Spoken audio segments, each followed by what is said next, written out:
And one way to collect these micro narratives is with a survey, much like the traditional survey, but a bit different. So if you think about the traditional survey in terms of there having had been some event which produced some experience for each person, and so those people who have experienced the event, they are then asked to record their experience to the survey.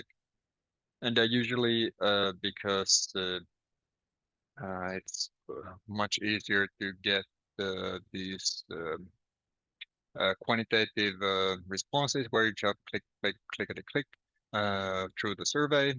Usually we have these closed questions. We can, of course, put in open questions also, although they may not get that good response rate usually. So the other way of thinking about this is that the participants of an event or people who have experienced some event, uh, they share some fragments of the experience with other people. And this is important because these are the things that then get repeated and told over and over again, and which form sort of which become parts of the narratives that we have in the society, which sort of in part influence how we think about events and what meanings we give to those events. So, for example, at one point in the COVID pandemic, there was um, this these two different expert groups uh, had completely opposing views. So once for one group, uh, the decision that the serious infections have for people. So the decision based on that fact that the infections were being serious was that you should get more infections, so you would get more higher immunity. And then another community of experts said that, well, actually there are these actually this immunity diminishing effect of uh, uh, uh, being sick. So you actually become more prone to all kinds of illnesses after you uh, uh, have been infected. So yeah, that's a problem because you can see the same data and you can place it on two opposing narratives, which give completely different recommendations. So in one case, you should get more infections. On the other case, you should avoid them at all costs. Uh, and we can do this, and we have ways to avoid infections and even eliminate them. If you look at the sources, I put a couple of slides earlier. Anyway, so these narrative fragments that we share in the community then can be captured with this micro narrative survey. So instead of a traditional survey where you have the quantitative questions and then you have the open field when you can elaborate on your thoughts, you have this open field, which you then uh, quantify with different closed questions. And of course, every person then has these fragments that they want to share in the survey and others that they choose to omit. And we hope that these things that they choose to omit are also are also those that they choose to omit when speaking with other people in their community. And so there are these shared fragments that we try to capture with the narrative survey. And just one example of what we did was, or what I did recently in a town called Hamina in Finland, is that I collected these from Facebook groups. I collected these micro narratives of like what are the main threats and opportunities facing the town in the future. And so this has also been done in large scale in Malmo in Sweden, for example. So there were about 30 people who responded to this questionnaire with the open field. Um, so, but in the open field, I also asked people to sort of self-index their response that they gave uh, of the biggest opportunity or threat.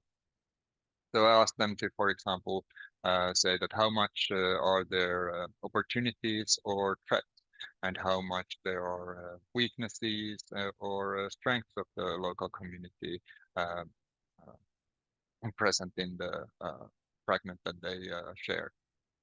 And then we get this the SWOT matrix directly from the data. So we can place it on the two axes, where you have on the vertical axis you have the uh, uh, threats downwards and opportunities upwards, and weaknesses to the left on the horizontal axis, and to the strengths to the right uh, uh, on the x-axis. And so what I next did was that there was a friend of mine, James Close, who built this narrative selector app where you could you saw the um, black dots, and you could click on the dot, uh, or you can hover over the dot, and it shows you what was the narrative inside that dot. And then you could click on the dot if you considered it to be important. And we get more than 400 responses. People in the community were reading these narratives that they uh, uh, were interested in, and voting for the best. And then I took the data, and I brought that to the city governance, saying that, okay, so here are the micro narratives that people considered most important in this pilot. And um, so you could have like thousands and thousands of these responses, and get this sort of community based interpretation of importance, so that you could flag the important bits to the decision makers, so that it's more fluid than to um, do this in real time. And this has led to some further projects that we're doing now. So, for example, we're having ninth graders to do this, do a survey on citizen engagement. So we had we call it the empowerment education, citizen empowerment education, the working title.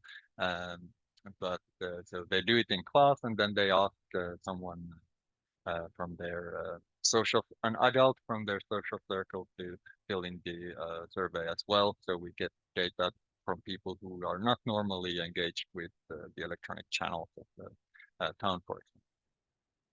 And one thing that can be a next step for this is collecting this sort of data continuously, so we can observe now the quantitative indicators and how they move in time. And the important thing here is that, because sometimes you would have a like a traditional citizen engagement questionnaire could ask, for example, that um, I can I I can have an impact on the matters of my locality. And then it goes up or it goes down, like from 3.2 to 3.5. And someone asks you, hey, well, okay, so what happened? And you're like, I'm not sure. There are these three people who answered the open field. But if these indicators for the narratives, if they start floating to some direction, you can actually look at the narrative, because the quantitative indicators are grounded in the narratives themselves, so you can actually look at what prompted the quantitative indicators. So what is in the what kind of stories are they people saying, and this will give you an indication of, okay, so these types of stories, for example, have become more common and so forth. And this is a method that's described in the European Union Joint Research Center, the managing complexity and chaos in times of crisis. It's not just for crisis, but it's kind of for more generally. And in the link below, or if you Google it, you can find the page. And it's the PDF is it's not nice, but it's readable. But they also, if you're an EU citizen, they will post it to your post a physical copy to your home for free, and it's quite pleasant and typesetting in the physical copy. So let's go and order one for yourself. It's free.